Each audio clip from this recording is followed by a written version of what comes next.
அஷ்டம சனி, ஏழரை சனி, இதிலிருந்து விடுபடணும். அவர் என்ன பெரிய எதிரியா சனி பகவான்? அவர் என்ன எல்லாரையும் துன்பப்படுத்தணும், கொலை மிரட்டல் விடுறதுக்காக வராரு? எதுவுமே கிடையாது. அவருடைய பார்வையானது யார் ஒருவர் மிகவும் பரிசுத்தமான ஆள், யாருக்கு எந்த தீங்கும் செய்யாதால், நான் ரொம்ப ரொம்ப தூய்மையான மனது உடையவன், தூய்மையானவன், சிறந்த பக்தி உடையவன் இருந்தா அவருடைய பார்வை பல்லாயிரம் மடங்காக உயர்த்தும். அது அவருடைய வேலை. இது இறைவன் திருவருளால தான் இவங்களுக்கு எல்லாமே இந்த வேலையை சுவாமி கொடுத்திருக்காரு. அப்ப அவங்க செய்யக்கூடியது எப்ப தவறாகும்?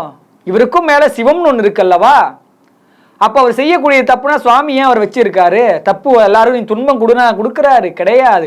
அவருடைய பார்வையானது எவர் தவறு இழைத்தார்களோ, எவர் தவறான வழியில் சென்றார்களோ எல்லாத்துக்கும் சேர்த்து வைத்து அடியை கொடுப்பதுதான் அவருடைய வேலை.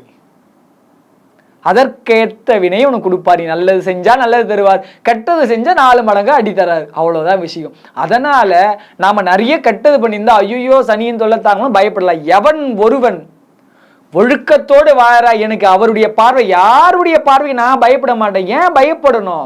நாம சரியான பாதையில போகும்பொழுது பயப்படக்கூடிய அவசியங்கள் எதுவுமே கிடையாது. சரி, என்னுடைய கர்ம வேண நிறைய செஞ்சுட்டேன், சின்ன வயசுல அறியாத வயசு, நிறைய பண்ணிட்டேன், பிரச்சனை. இப்ப என்னதான் பண்றது? இதுல இருந்து விடுபட முடியல. செய்த கர்மவினை ஒரே முட்டா தாக்குறாரு கொடுத்து, தற்சமயம் பாதுகாத்துக்கலாம். தீதும் நன்றும் பிறர் தர வாரா.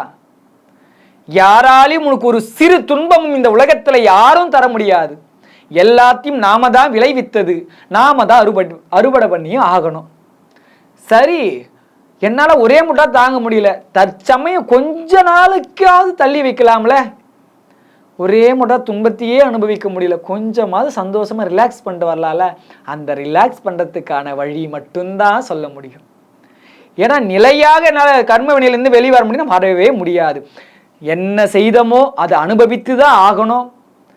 சிவ வழிபாட்டில் ஆழமா இருக்கும் பொழுது அதை ஏற்றுக்கக்கூடிய மனப்பக்குவம் இறைவன் தருவார் தவிர அந்த வினையெல்லாமே நீ அனுபவிக்காமையே வந்துடலானா கண்டிப்பா வர முடியாது.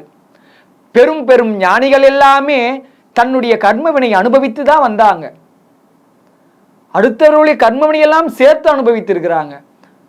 அதனால நமக்கு இவங்க 2 பேரும் இந்த ஜென்ம சனியோ என்ன சனியோ ஏதோ ஒரு சனி எது பிடித்திருந்தாலும் நம்மளை தற்சமயம் கொஞ்ச நேரம் ஸ்டாப் பண்ணி வைக்கக்கூடிய விஷயம்தான்